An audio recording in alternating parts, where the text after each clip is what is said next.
debate over the future of U.S. naval fighter jets has been on a slow burn for months, but it's starting to heat up. There are reports that Boeing is surreptitiously marketing the F/A-18XT or Block 3 Super Hornet to decision-makers in Washington via one-page white paper. The chain of events stretches back to at least December, when Donald Trump announced to the Twitterverse that he'd asked Boeing to price out a comparable F-18 Super Hornet as an alternative to the F-35.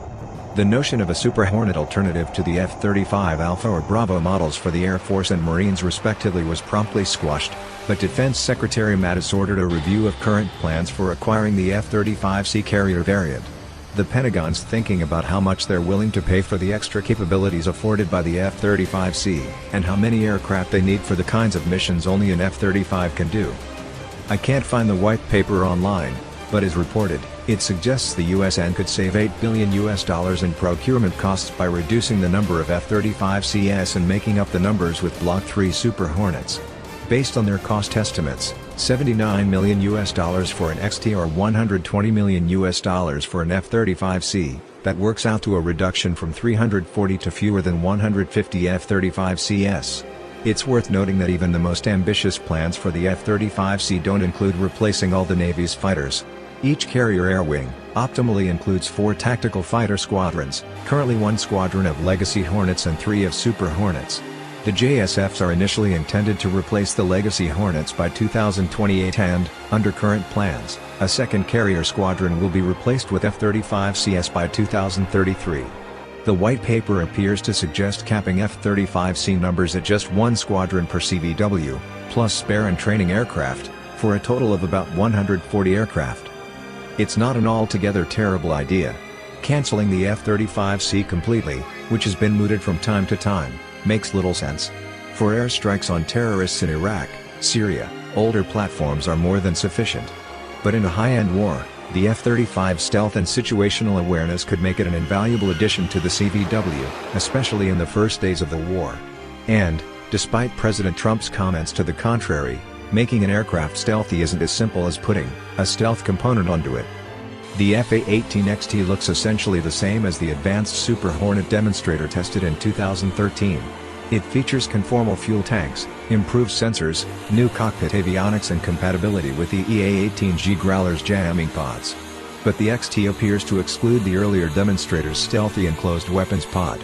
Being based on a well-established design, it'd likely be less expensive than the F-35C.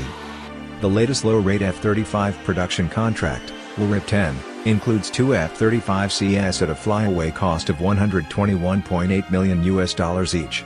The number of F-35Cs produced has been the lowest of the 3 variants, with just 47 aircraft ordered so far, including LRIP-10. As numbers ramp up, it's likely that the cost will continue to come down.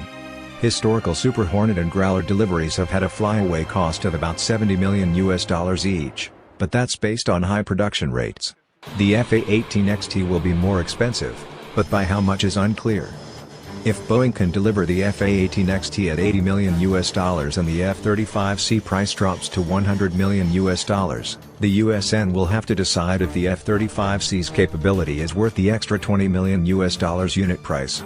They might well decide that it is, but that conclusion would be shakier if the cost difference is closer to $40 million, and that's the thrust of Boeing's case.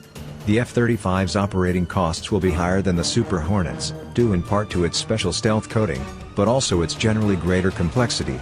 The white paper claims that the USN could save up to $1.4 billion in annual operating costs by reducing the number of F-35Cs in favor of new Super Hornets. The white paper argues that total savings over 20 years could be as much as $30 billion, freeing up finances for other important projects, like unmanned strike platforms. Or the USN could simply invest in even more Super Hornets. They can't fit many more aircraft on a carrier deck, but if a real war breaks out, losses will need to be replaced. It's clear that the Super Hornet can't compete with the F-35A, which could cost less than $85 million each by 2020. And the F-35B's STOVL capabilities can't be matched by any other aircraft in production. But perhaps it's not so surprising to see JSF program critics and budget hawks in Washington eagerly circling the carrier variant.